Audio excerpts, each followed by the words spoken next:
Mande notícias do mundo de lá, diz quem fica. Me dê um abraço, venha me apertar, tô chegando. Família, deu ruim. Fala galera, tudo bem com vocês? Aqui quem fala é o Luiz, com um cenário mais vazio do que o de costume, mas é porque eu tô de mudança de novo e se fosse esperar eu organizar tudo isso aqui para voltar a ter vídeo, minha gente, pode ter certeza que o negócio ia demorar. Porque caso vocês não saibam, fiquem sabendo agora que eu sou uma das piores pessoas do mundo se tratando em organização e também em questão de gestão de espaço. Então se a diagramação desse vídeo aí tiver um pouco estranha, me perdoe, mas o videozinho de The Beginning vai estar garantido hoje. Um videozinho mais da nossa sagazinha que você aí provavelmente já acompanha com a gente de longa data. Então eu não vou nem me estender muito, já vou pedir que você deixe aquele likezão do fortalecimento, se inscreva no canal se for a sua primeira vez por aqui e, é claro, ative o sininho para não perder nenhum conteúdo novo.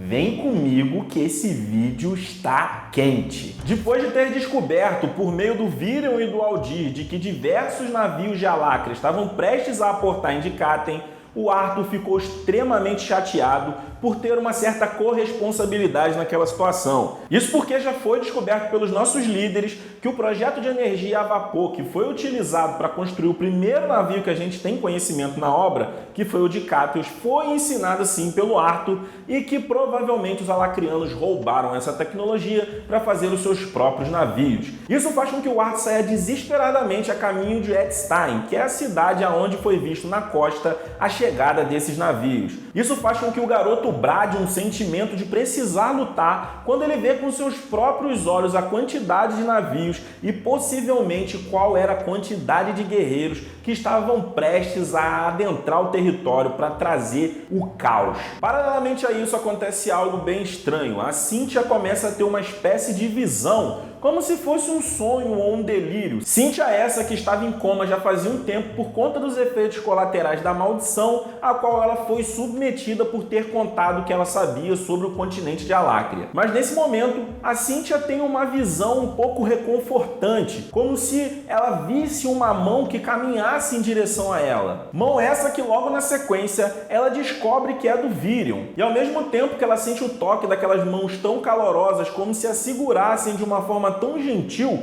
como se simplesmente quisesse proteger uma criança, ela percebe que o Virion, ao olhar para o seu rosto, derrama algumas lágrimas. Como se fosse uma espécie de resolução dentro da sua própria mente do que tinha acontecido em relação à maldição ter sido quebrada e tudo mais, e ela tá naquele estado de coma ali, ela começa a ouvir algumas vozes, como se fossem sussurros, requisitando dela de que ela liberasse as informações que ela tinha e que mesmo que os efeitos colaterais que existissem da maldição fossem acometer o seu corpo, ela precisava contar tudo o que ela sabia. Nesse momento a gente não consegue entender se é um relato da verdade ou se é uma espécie de delírio, mas voltando ao encontro com Virion, ao cruzar o olhar com o seu velho amigo de longa data, ela percebe que ele chora e está bastante triste, como se talvez tivesse um pouco de culpa na situação ou como se talvez não pudesse ajudar, como se não pudesse tirar ela daquele momento catastrófico que ela estava vivendo.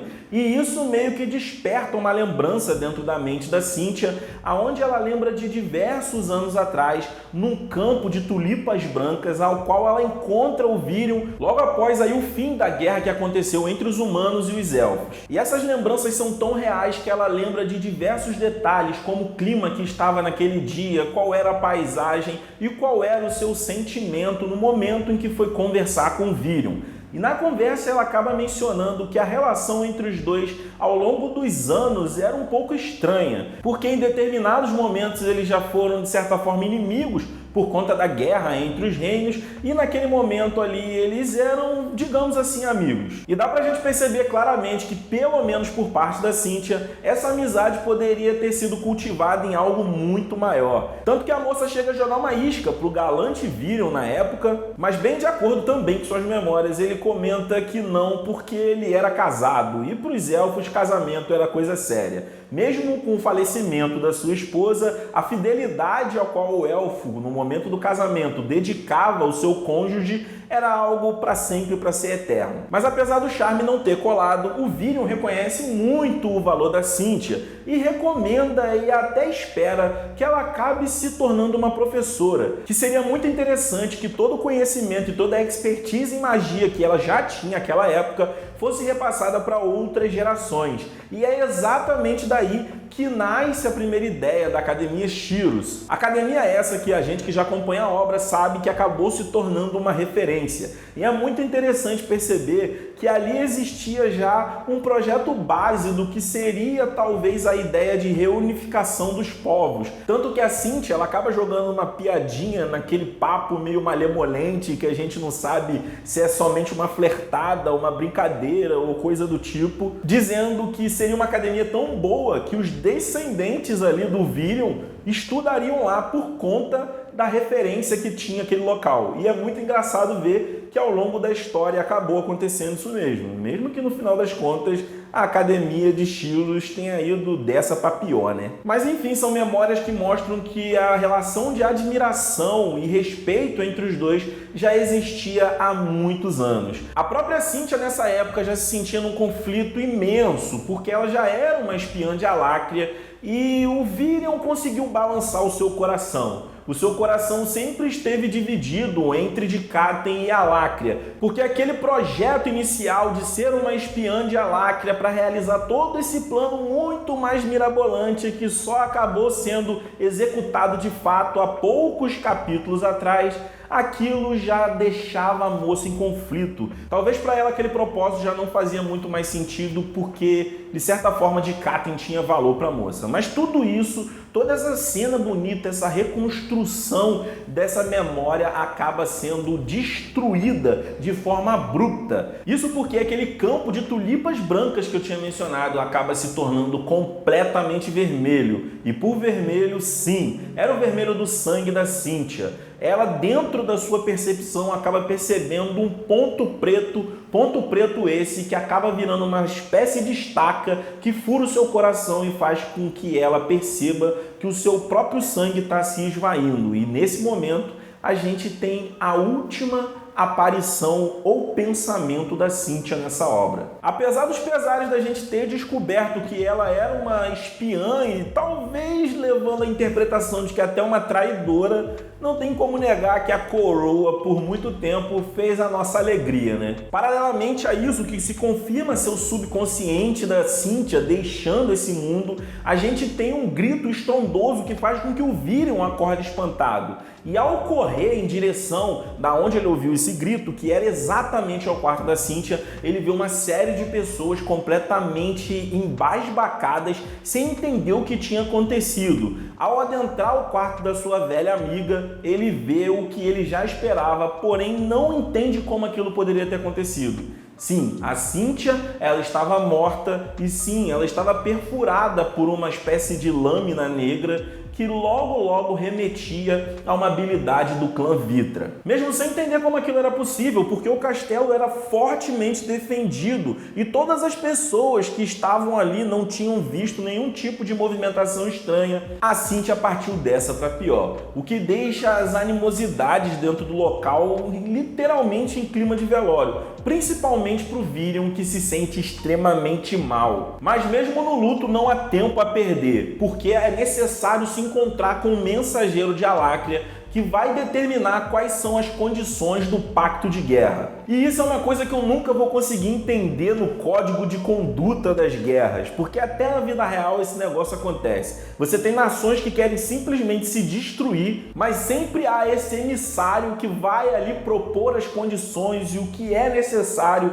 para se chegar a um acordo, quando na verdade isso é simplesmente uma espécie de impor quais são as suas vontades em cima daquele outro povo. O Arthur então é alertado sobre esse encontro com o mensageiro e a sua presença é solicitada junto do Virion e do Aldir para que eles façam esse intermédio. Arthur agora que já é chamado de General Leivin, bem diferente do que a gente teve no vídeo anterior, aonde ele meio que tinha chegado de supetão no local e ninguém ainda sabia da sua condecoração. E o Arthur também, talvez um pouco emocionalmente mexido com descobrir que os alacrianos estavam vindo em massa para Dikaten, teve um sonho sobre o seu passado, sonho esse que ele não entende muito bem porque veio de volta na sua cabeça. Mas isso é algo que eu não vou nem mencionar muito aqui, porque eu tô pensando em fazer um vídeo da vida passada do Arthur e aí todas essas informações eu compilo num vídeo só, porque aqui vai acabar ficando uma coisa muito desconexa e solta. Mas enfim, até a Sylvie percebe que o Arthur talvez não esteja muito bem e que sua mente está um pouco carregada. E ela acaba perguntando: Arthur, você está bem? Eu acho que vou ter que começar a fazer uma outra voz para Sylvie, porque a Sylvie já virou mocinha. Pergunta essa que é retrucada exatamente pelo fato de não ser mais chamado de papai,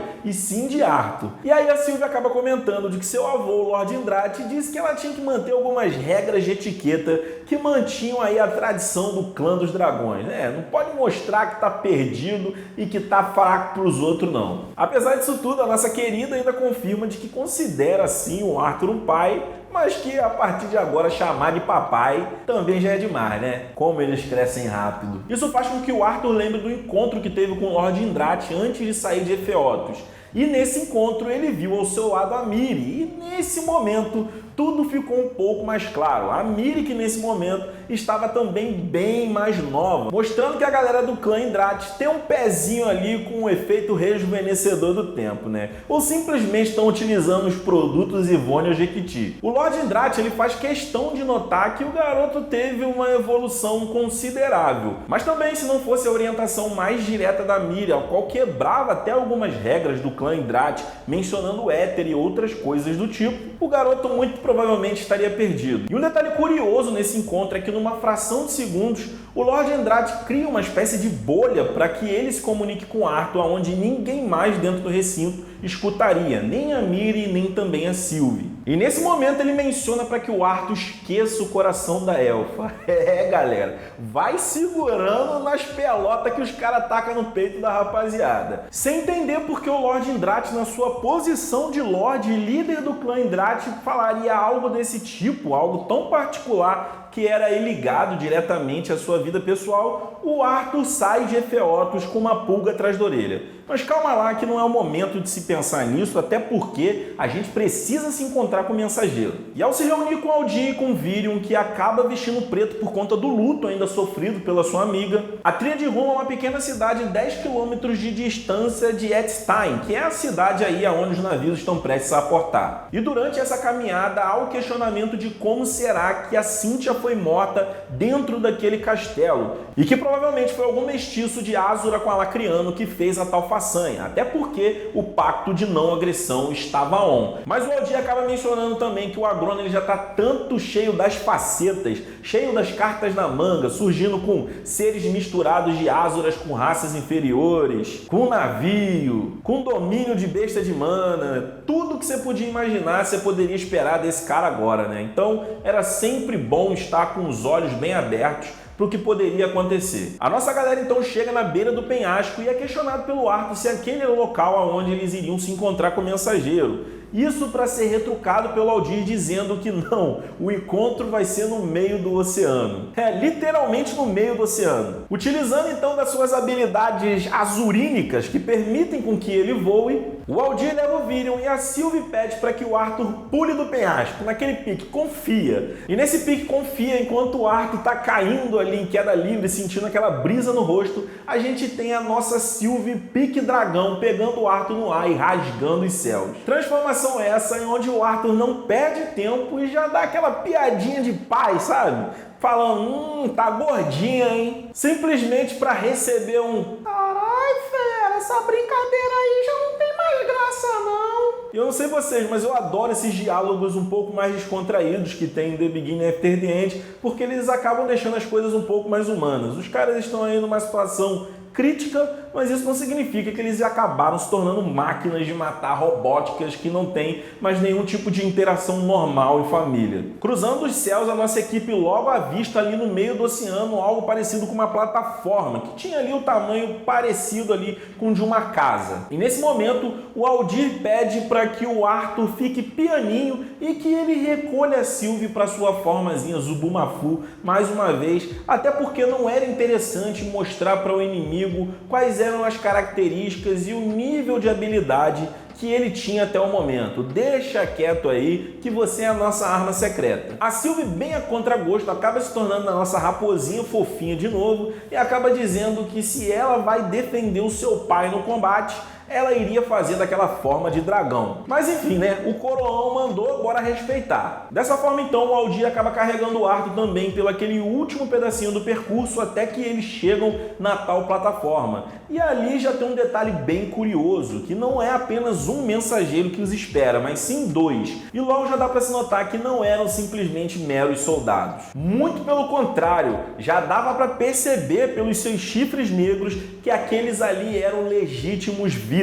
É, meu irmão, isso é porque mandaram só um mensageiro, hein? Essa observação é feita por um dos nossos membros e a gente recebe a resposta de que era mais interessante enviar alguém mais qualificado, mesmo que naquele momento eles até cumprissem ali, na verdade, uma posição de simplesmente subalternos, mas não era nada interessante mandar alguém normalzinho que poderia muito bem ser capturado e torturado à torto e direito. O Arthur logo nota uma diferença muito grande entre as duas figuras, apesar dos dois serem Vitras. O primeiro é um cara bem pinta, maluco como? Shapeado, cabelinho na régua, pô, um famoso príncipezinho. Se não fosse os chifres pretos dele na cabeça, seria aí como? O carazinho ideal para toda a Carlotinha pirar. Agora o segundo, meu irmão, o bicho era todo emborcado, magrelo, alto, andava com um monte de trapo amarrado ao longo do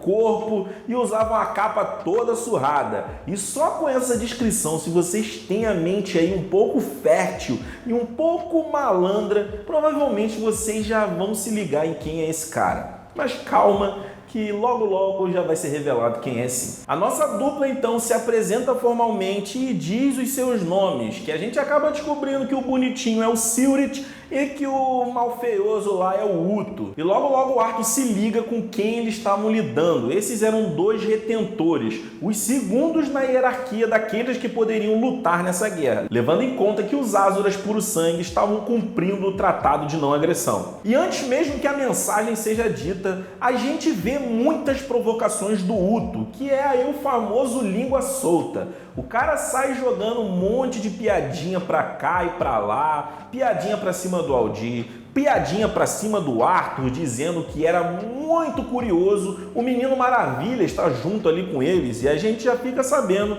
que a lenda de Arthur Levin já correu até pra cima da galera lá de Alacria e pro próprio Agrona, muito provavelmente. Interrompendo todo o falatório do Uto, Silrit então dá o ultimato e entrega a mensagem que as forças alacrianas queriam passar. E ele comenta que se não fossem entregues as forças representativas de poder do continente de Dikaten para os alacrianos, eles iriam subjugar todo o continente, ou seja, os caras pediram a cabeça de todos os membros da família real, senão eles vão tacar o sarrafo em cima do continente inteiro. Obviamente que as animosidades ali naquele momento elas já começam a ficar mais de 8 mil. Já é questionado que tipo de mensagem é essa, que isso está muito mais parecendo uma imposição do que uma tentativa de fazer um pacto não de guerra, enfim, né? Olha como é que o angu já tá grosso. É nesse momento então que o Uto, meu irmão, o cara taca o zaralho na situação. Ele diz que está torcendo muito para que Dikaten não aceite esse acordo, para que ele próprio possa matar ali e brincar com a própria neta do Virion, a Elfinha. Ah, meu irmão, nessa hora o bagulho fica doido. Meio que o Arthur vai tomar uma partida nessa situação, mas ele é surpreendido por um vírus já transformado num segundo estágio, indo pra cima do Uto e dando um gancho no seu queixo. Atitude essa que é simplesmente menosprezada pelo Vitra, dizendo que aquilo ali tinha feito uma certa cosquinha. Porém, nesse movimento onde a cabeça do Uto foi arremessada para trás e o seu capuz deu uma caidinha, o Arthur nota um detalhe muito intrigante. O chifre partido.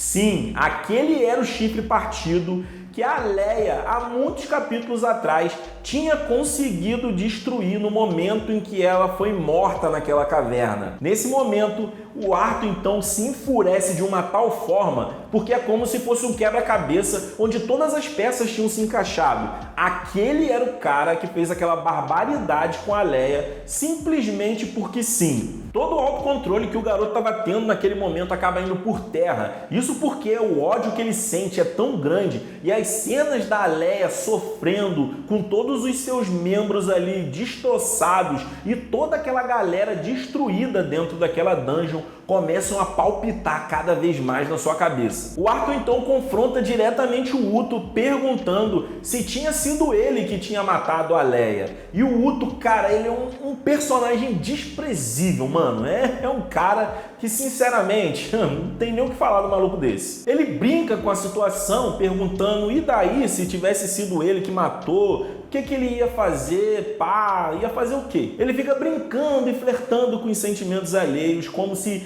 ele se garantisse tanto na sua superioridade por ser um Vitra, que considerasse todos aqueles ali seres inferiores. Até que chega um momento em que ele acaba confirmando que foi ele que matou sim e banca. Vai fazer o quê?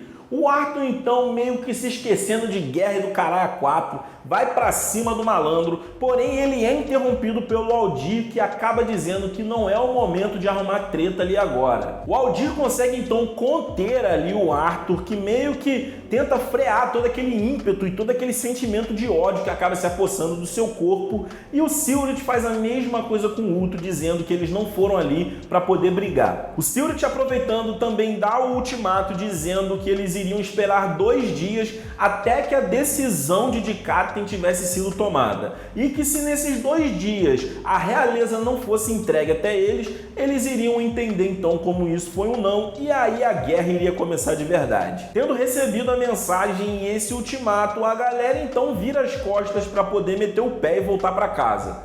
Só que o Uto, ai rapaz, que bicho miserável. O Uto não perde a oportunidade de castigar ainda mais o emocional do Arthur, dizendo que quando ele foi matar a Leia, foi muito interessante, foi como se fosse uma bela brincadeira. E todas as vezes em que ele tirava uma parte do seu corpo, ele fazia de tudo de uma forma bem cirúrgica para que ela não perdesse a vida, porque era muito prazeroso ver como ela gritava e chorava naquele momento. Meu irmão, nessa hora, o Arthur de uma forma magistral, e eu fico até imaginando como seria essa cena num anime. Cara, eu tenho um déficit de imaginação, eu não sei se eu já falei isso alguma vez, mas essa cena aqui, quando eu li, velho, eu fiquei pensando, mano, isso aqui vai ser um estouro no dia que sair um anime. O Arthur meio que manipulando o relâmpago, o gelo e o trovão, todos numa mesma mão. Atira os 3 entre uma breve fresta que tem entre os 2 Vitras.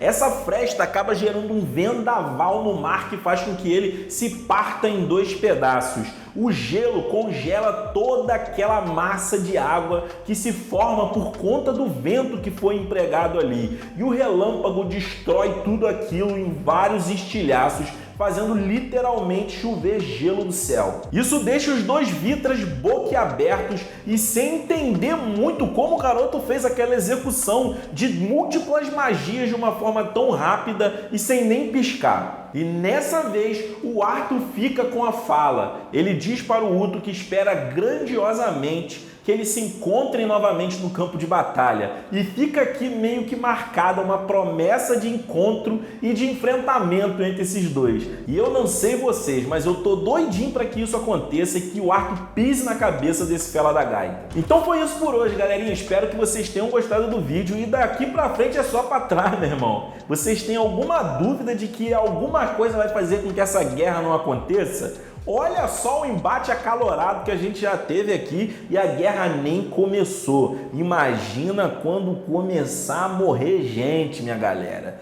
O troço vai ficar muito doido. Mas isso a gente acompanha nos próximos vídeos. Meu muito obrigado pela sua presença aqui. Não esquece aí de conferir se você deixou aquele likezão do fortalecimento, se inscreveu no canal e ativou o sininho para ser sempre notificado quando rolarem aí os novos vídeos, né? Mais uma vez, muito obrigado. Eu me despeço por aqui e até a próxima.